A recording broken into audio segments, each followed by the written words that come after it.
Right away, in a remote corner of London, is the singular lodge of the celebrated Dr. Bird. Just what he's a doctor of, no one is really sure. Some folks say he is a wizard who talks to the dead, a necromancer. Others claim he is a shakedown trickster, while others claim he is Elvis Presley returned. No one is really sure. Once a foolish individual, an 80-year-old newspaper boy claimed Dr. Bird was actually a raven who has taken on the shape of a man. But since no one has ever seen this newsboy, no one really cares what he thinks. Tonight, Dr. Bird resides in his aviary of nocturnal delights, wonder cabinets filled with lost worlds and forgotten ways. He is the janitor of Atlantis, the concierge of Shangri-La. Lost in total sound of his music collection, Dr. Bird dances like old St. Vitus himself. So beautiful. But wait, what is this? The music has stopped. Is something wrong? Maybe the gramophones are sick. Oh, this can't be right. Dr. Bird consults the gramophone maintenance manual as written by Julius Goodgood in 1897 and determines a course of action. His first stop for sonic repairs will be at Sailor Town. Sailor Town, the shanty corner of the city, the sailor's refuge, the leper's last chance. The Raven's destination is a notorious watering hole, slaughtering hole, last chance saloon, the Sailor's Minge.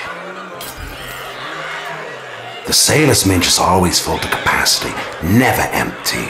Drooling sailors, cutthroats, thieves, prostitutes, strippers, flim-flam man, and worst of all, minicab drivers and other casualties of the night.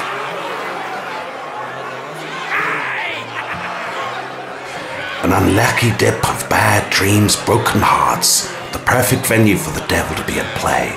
So cruel, oh so very cruel.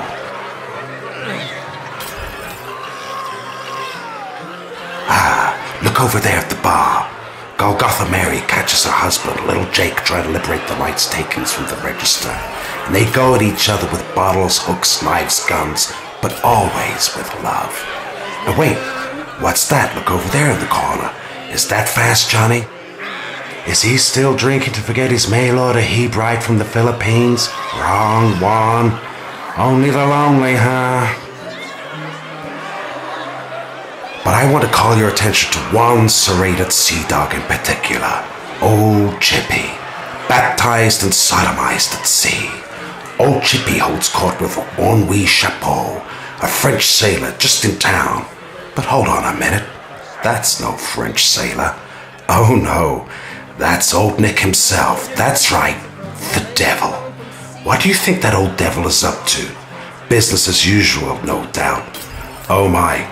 Looks like he's trying to put the drop on the old sailor's soul. That old devil can try, but I think Dr. Bird will have something to say about that, because Dr. Bird needs Chippy. He needs that old sailor. It's very important to him to get those gramophones working. The Raven, being a creature far more important than some has-been devil, intervenes and buys the sailor's soul for one night. He produces the coin of heaven, the philosopher's coin. The currency of faith and the promise of love from the Creator to his children. The devil, knowing a good deal when he sees one, accepts the coin as payment for the old sailor's soul. For just one night, mind you. Bonsoir, mon ami, says the Raven to the devil, and he takes the old sailor away. The devil has forgotten, though, that the Raven is in fact a wily old trickster, and instead of a coin of much wealth, he has left a cap for a soft drink bottle. No deposit, no return. How does that feel, Mr. Devil? Having cheated the devil, the Raven takes the old sailor to find the next component for his gramophones. To Love Town, a hoochie-coochie paradise, love for sale in every kind of vice. Runaways, predators, soapbox preachers, and all the night creatures are washing the burlesque neon dreams of the carnal carnival. They find themselves at the Hotel Lazar. It is the ballroom dance night where all the girls have eyes to love and every man a king.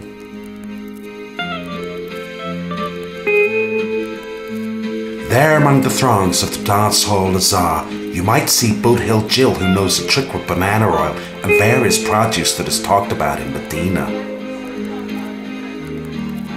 Maybe Mr. Sister is more your style. Real nice lady. For a man, that is. At the Lazar Ballroom, it is the dance macabre. Waltz of the Wasted. In the Lazar's house band tonight, on accordion is Clorinda the Mermaid.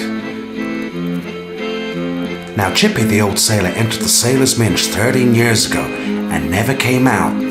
So Clorinda is the first woman he has seen in 13 years. And of course, being a sailor and a romantic, he falls completely in love with her.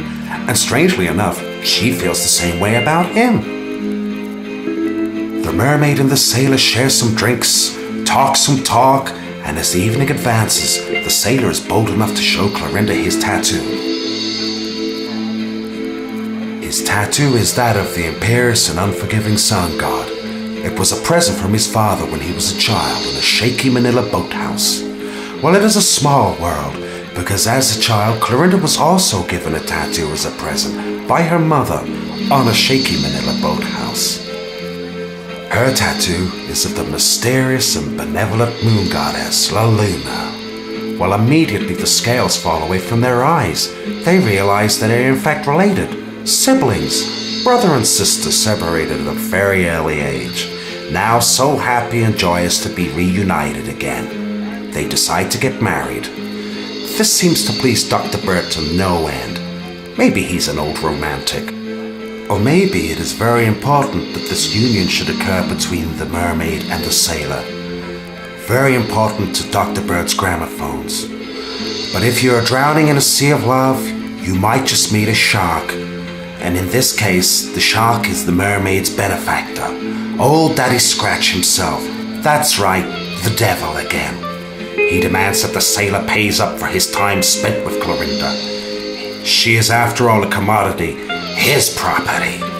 The devil is a reasonable man. He just wants what is his. Collect and respect. Well, that old flesh baron can demand whatever he wants, but the sailor is not having any of it. And after a night's consumption of shoe polish and TCP, the old sailor lets rip with a backwind to match the turmoil of the seven seas and kills the devil, stink dead. Now free of Pandemonium's pimp, the mermaid and the sailor can elope with each other. Dr. Bird suggests that they dot I's and cross T's at the nearby Church of St. Jude's. Looks like it's a wedding, folks. Leaving the Lazar Ballroom, the three take to the skies and head for the Chapel of Love. The old priest lights the candles of devotion to illuminate the way for souls in flight. Perhaps when the kindly old priest has finished his parish duties, he will marry the sailor and the mermaid.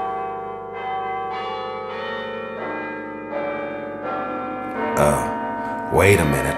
That's no kindly old priest. It's the devil again.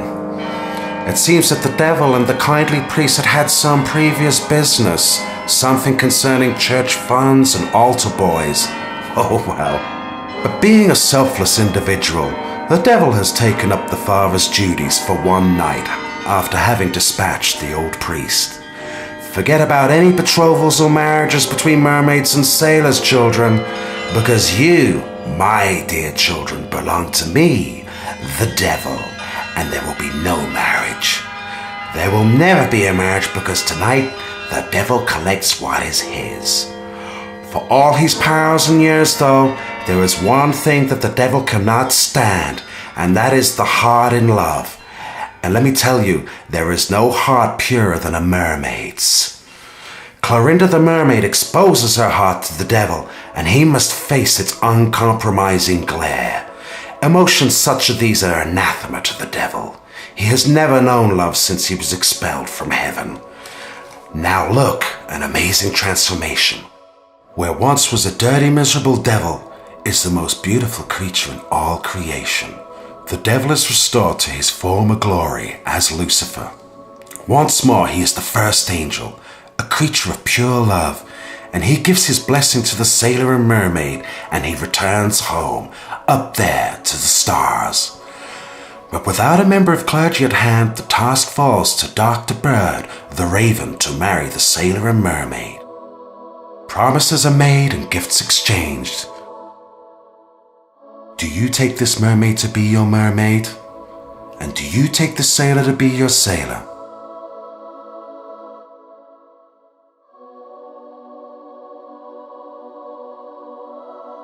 The raven completes the ceremony, wishes them all the luck in the world, and then bites their heads off. He continues to bite their heads off some more, just for good measure. The raven collects the heads of the sailor and the mermaid and exits the chapel, but stopping just long enough to leave a donation. The raven is back home, listening to his newly restored gramophones. The gramophones seem to be in fine repair with their new components, playing beautiful music as they should do. Now and for all time, the mermaid and the sailor can sing their song of love to the night and to the stars. Their sad and beautiful story can be heard eternally. Thank you, Dr. Raven. Thank you so much. You're such a pretty bird. A pretty bird. What are you, Dr. Raven? That's right.